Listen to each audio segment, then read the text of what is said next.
ఇటీవల కాలంలో కోవూరు పోలీస్ స్టేషన్లో నమోదైన కేసులో మాజీ మంత్రి కాకాని గోవర్ధన్ రెడ్డి ఇవాళ పోలీసుల విచారణకు హాజరు కానున్నారు. నెల్లూరు రూరల్ డీఎస్పీ కార్యాలయంలో ఈ విచారణ జరగనుంది.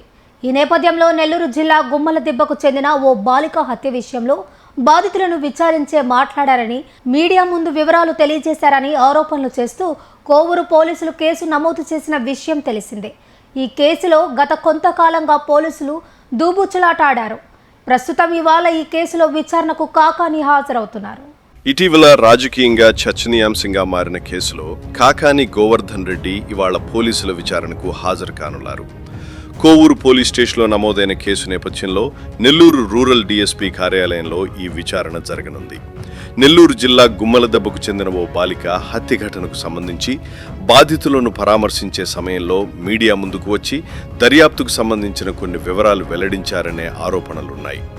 పోలీసుల అనుమతి లేకుండా కేసు వివరాలు బయటపెట్టారని ఆరోపిస్తూ కోవూరు పోలీసులు మాజీ మంత్రిపై కేసు నమోదు చేశారు. ఈ కేసులో గత కొంతకాలంగా పోలీసులు దూబూచులాట ఆడుతున్నారనే విమర్శలు వినిపించాయి. అయితే ఇప్పుడు దర్యాప్తు వేగం పెంచినట్లు సమాచారం.